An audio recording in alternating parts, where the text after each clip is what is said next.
నాకు ఆయన మణికంఠ వచ్చి కథ చెప్పినప్పుడండి దాదాపు 1 అవర్ 40 మినిట్స్ ఉన్నాను. నేను డీటెయిల్‌గా వింటాను ఏ కథైనా కూడా నా క్యారెక్టర్‌తో పాటు.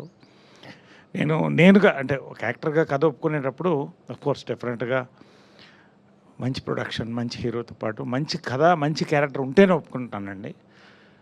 అలా అన్ని హంగులున్న సినిమా ఇదండి. 100% నేను చెప్తున్నాను ఇక్కడే. ఎందుకంటే నేను ఎక్కువ చెప్పను. ఒక కీ రోల్ ప్లే చేస్తున్నానండి. ఇంకా చాలా మనం మాట్లాడేది ఉంది.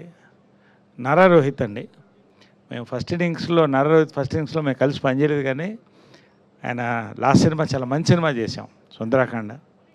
నాకు చాలా ఇష్టమైన cinema. Fairly did well in the box office. రెండోది ఓటీటీలో పెద్ద హిట్ అయింది. కాక ఒక అద్భుతమైన సబ్జెక్టులు ఎన్నుకుంటున్నాడు రోహిత్ మళ్ళీ అనేది ఒక క్లియర్ ఎస్టాబ్లిష్మెంట్ ఆ సినిమాలో వచ్చిందండి. One of my favourite subjects. అంతకన్నా మించిన సబ్జెక్ట్ ఇదండి.